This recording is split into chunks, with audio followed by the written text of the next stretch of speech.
Manchester City has been fined again, over £2 million in fact, for kicking off a bit too late. Yeah.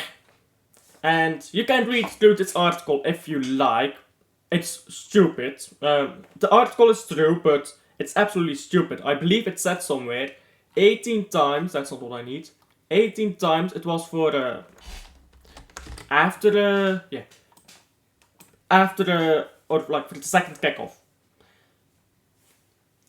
Do you know what the worst incident is of a delayed kickoff? This one. 2 minutes and 46 seconds. You are being fined £2 million for kicking off 2 minutes and 46 seconds too late. Is that not the referee's fault? Like, I'm sorry, there is a referee there who makes sure that kickoff happens. It's his job to decide when a game starts and ends. Look it up. It's a referee's choice when a game starts and ends. That's the most basic rules in football, I'd imagine. Or at the very least, everyone knows that rule, right? The referee decides when kickoff starts and ends, and he decides when the game is paused and when the game continues. What? Arsenal had a phase where they had Arsenal Nottingham Forest, delayed kickoff. Yeah, let me look this up. Let me see here. Half an hour. Yeah, half an hour at the Emirates. Okay, but that's nothing. This, £10,000 to £200,000 every time your kickoff is a bit delayed. Because you started 10 seconds too late. Really. But then Arsenal kicking off 30 minutes late, that is fine. And this is not about whataboutism, yeah? This is about unfair treatment. Either it's okay for everyone to have a delayed kickoff sometimes, because guess what? Across 2 seasons, sometimes stuff just doesn't go exactly down to the minute.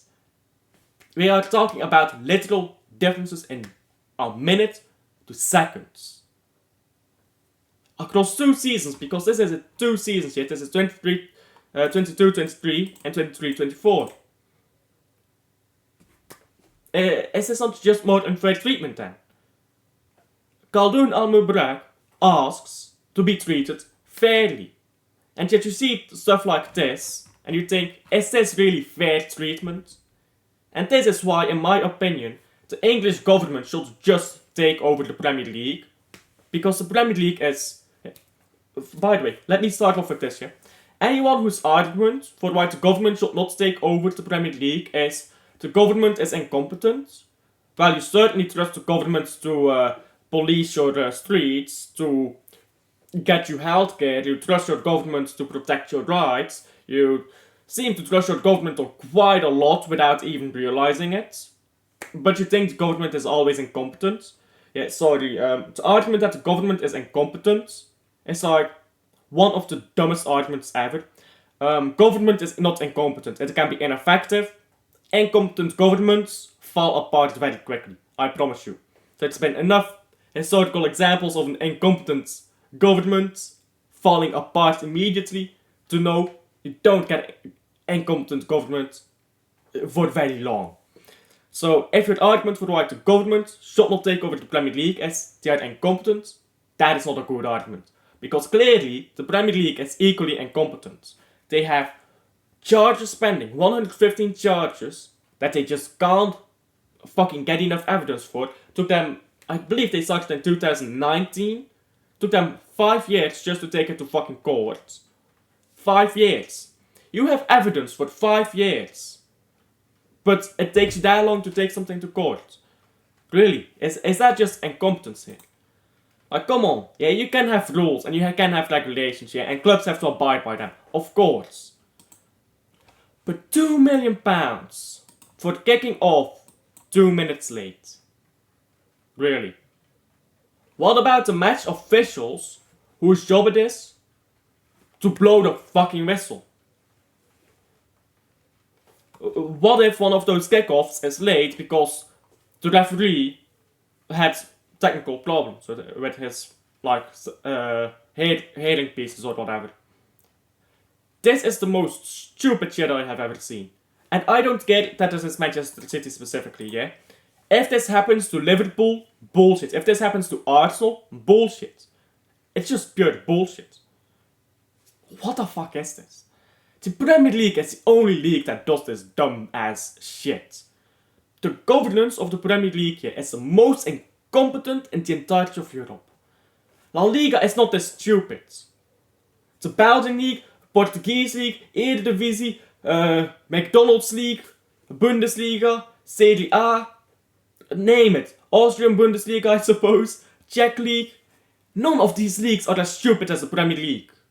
If you are a Premier League fan, genuinely, do you really not want the English government to just take over and remove the rule that these clubs have over the league?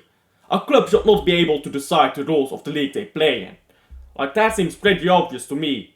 Oh, let the clubs decide the rules, so that the clubs can zone out clubs that they don't like, and then you can change the rules to benefit the majority, and fuck the older clubs that you don't like. You can't have clubs deciding how a league works. That just is stupid. It is blatantly stupid. That is like asking 10 people who are gonna compete in a race to make up the rules for the race. And then 8 of them come together and are like, you know what, those 2 are way faster than us. So let's change the rule to you can't run if you are above a certain height, because they are also taller than us. So you can't sprint then. Like, that's a dumb example, I know, but that is how these rules work when you allow clubs to decide the rules. It just doesn't work. Premier League is incompetent, so even if you think the government is incompetent, it's not much of a difference. And at the very least, you fix the problem of the rule of the majority, or of the tyranny of the majority problem, which, by the way, there's a lot of people who said on Twitter about, oh, tyranny of the majority is stupid. Except it isn't. The English government is designed in a way to prevent tyranny of the majority. So is the American government. In fact, the reason why the Electoral College exists is exactly therefore. Almost every functional democracy has systems against tyranny of the majority. The Premier League doesn't, which means the Premier League is not democratic, is it now? You can't have a democracy without countermeasures for the tyranny of the majority. That's just basic political theory. Now, I'm not gonna talk too much politics with you guys here. This has nothing to do with football anymore, but this is what we have with football now. We are talking about politics rather than football. This is how far it has come, with incompetent rulership from the Premier League. Congratulations. This is what you get when you allow the Premier League to make decisions unauthorized, completely separate from the FA, because the FA has nothing to do with the Premier League, by the way. They are separate organizations. It's all a fucking shit show. And I am tired of this shit. Premier League is easily the worst league in Europe qua management. I don't give a fuck about it. I really don't give a fuck about the Premier League. Like, not the league itself, the games, but like the management of the Premier League. I don't give a fuck if some rich billionaire out of America comes over and takes over the Premier League, yeah, and just completely owns it. Because anything is better than what we have right now, isn't it? It's just fucking sad. These people, like, what is his name? Richards, I forgot his first name. He probably doesn't know how to fucking wipe his own ass. Why is he fucking so high up in the Premier League? He's a fucking idiot. Unironically, he's an idiot. I don't call many people unironic idiots, yeah? He is one of the people I unironically call an idiot. This is what the Premier League has come to. And you are forced to put up with this as football fans. Really. Fuck this shit, man. Anyhow, Manchester City is charged £2 million. This has nothing to do with 1-on-5, by the way, for those wondering. Congratulations. You fined a football team for kicking off. Not even 3 minutes too late. Go fuck yourself. Bye. Like and subscribe, by the way. Helps out a ton. And bye.